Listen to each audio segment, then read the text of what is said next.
LC here from Midnight Magic Musings. Welcome back to the Midnight Magic Musings channel. And tonight we premiere our very first episode of Why I Like. Now, this series is going to feature just my opinions, things I like. No, you're not going to talk me out of it. No, you can't tell me it wasn't good because for the most part, I know a lot of these things I like were not very good, but they have a soft spot in my heart. They have a place etched in my mind and into my soul, and I enjoy them and they make me smile whenever they come on TV or I go looking for these things online. And so for our premiere episode, I'm going to share a little bit about LC, about his mindset. One of the things that I enjoy a great deal is a show from 1997 to 1999, and that is Nightman. If you're not familiar with Nightman, don't feel bad. A lot of people were not. It was a syndicated series from 97 to 99. If you're young and don't know what syndication is, that's when they made television shows that were shopped around and sold to television stations all over the country.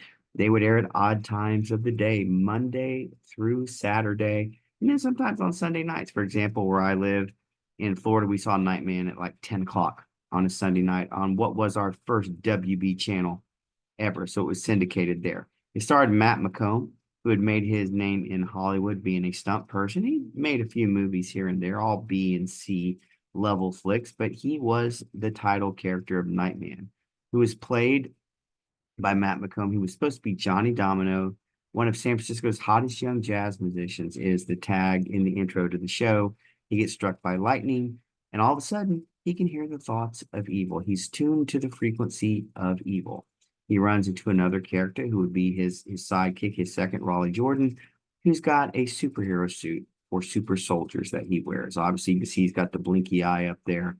It is based on Malibu Comics, which was purchased by Marvel in the mid 90s. And in fact, in the opening of the show, it says based on a Marvel Comics character. So technically, this is one of the very first Marvel properties that was ever shown on television. Of course, you have the Incredible Hulk in the 70s and 80s. You have Spider-Man in the 70s. But really, beyond that, this was one of the first times a Marvel character was really represented on television. Now, to be fair, he only appeared in the Marvel comic books for a brief period of time. They brought the Malibu Comics, the Ultraverse, over into Marvel, where Nightman interacted with Wolverine and with Gambit. There are some issues and episodes, or rather comics that you can read with those in it.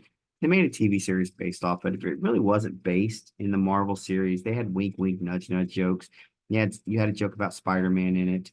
The Black Knight appears in season 2, but it absolutely has nothing to do with the Black Knight that's in Marvel today.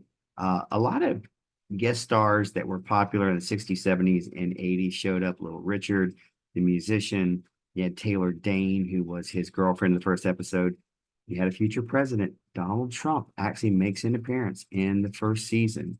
You have Jerry Springer in an episode, as he was very hot there, just catching fire in the 90s. So a lot of pop culture goodness. The graphics, not good. The acting, not good. But dadgummit, it's just entertaining. You had to grow up or be alive in that time to really appreciate how bad it was to understand how good it was. If you want to check out Nightman, you can see it on the Roku channel. You can see it on Amazon Prime. You can see it on the IMDb channel. There are lots and lots of ways to do it. Unfortunately, it only lasted 2 seasons. At the end of season 1, they moved production to Vancouver and basically gutted the entire cast with the exception of Matt McComb.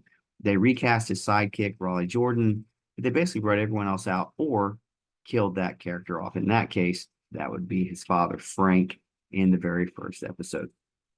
Not to mention that, but Kim Coates, who came to prominence in Sons of Anarchy, actually was the main bad guy in season 2. He was Kieran Keys, and he had the Ultra Web. It was sort of a virtual reality or a world you could enter that was totally different from the real world. It was really interesting stuff. You get where they were trying to go for, but a lot of silliness. And listen, I can't make fun of a show that actually has a tie-in to a series from the 1980s that was only a few episodes on NBC by the name of Manimal, where the title character's powers were being able to turn into an animal, therefore making him a manimal. So technically, this show also serves as a bit of a sequel and a follow-up to that series because they were both produced by Glenn Larson, who was famous for Battlestar Galactica.